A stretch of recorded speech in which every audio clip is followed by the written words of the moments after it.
Ни представува чест што денеска можеме овде пред сите вас да се обратиме и да отвориме една дебата, многу важна, за која што многу често, барем со раководството на комората, ние како представници на владата имаме разговарано и како резултат на тие претходни разговарања и состаноци се случи да навистина преку 80% од програмата или стратегијата на Стопанската комора на Северозападна Македонија е составен дел на програмата на владата.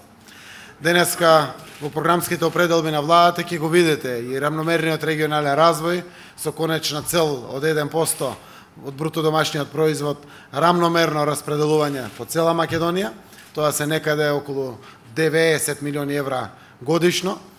Ќе го видите еден од важните проекти инфраструктурното и урбанистичко уредување на зоната Визбегово и ќе ги видите сите други практично потребни економски мерки кои што навистина доаѓаат од деловната заедница. Ние сме убедени како влада дека ако бизнисот ни тера напред, ќе не ја биде и државата. Нема друга филозофија. Тоа е филозофијата во целиот свет. Ако бизнисите профитираат, одат напред, тие го исполнуваат, сакат, не сајкат интересот и на државата. А тоа е работни места за граѓаните наши и повеќе пари во буџетот плаќајќи ги даноците.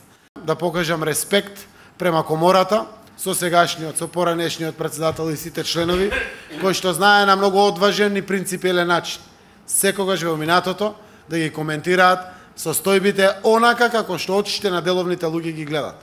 Ова го кажувам за да ве повикам. Критичкиот осврт да го држите. Само така владата ќе биде исправна и само така ќе работи и ќе биде сервис буквално на стопанството и на граѓаните.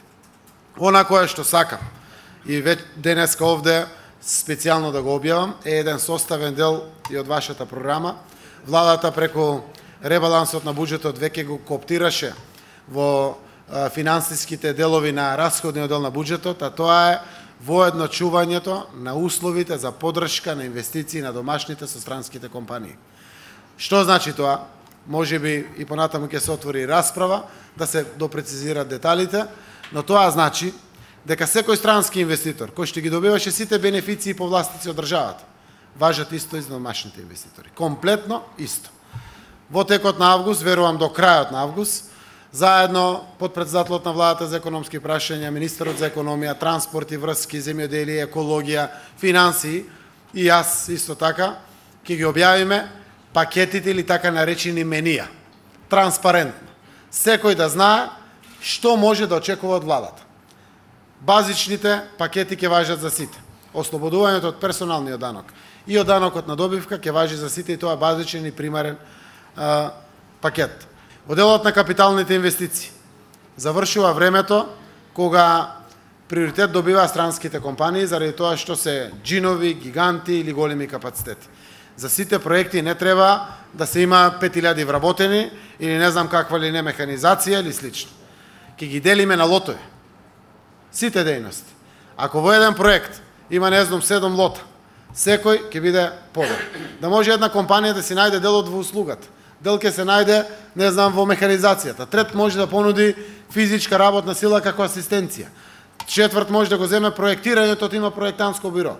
Не мора една компанија да ги има сите работи и после подизедувачите работат за 30 до 40% од пазарната вредност која што ја дава јавната дејност или било која државна институција. Целта е да направиме колку што може поголем ангажман кон домашните компании. Еден дел од финансиските ресурси во државата, и тоа значителен дел, се одлива надвор од државата.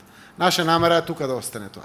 Најчесто тоа се одвива преку добивките на странски компании кои што се појавуваат подредени проекти, го зима проектот, го изведува и заминува државата со се профитот. Ние мислиме дека профитот треба да остане тука, максимално колку може.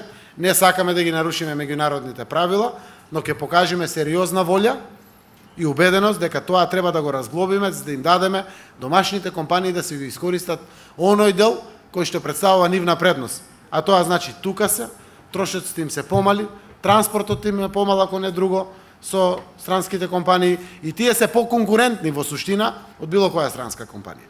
Ве повикувам на соработка, ви благодарам за вниманието со кое што ме следевте и нека не е успешна соработката на сите. Хвала.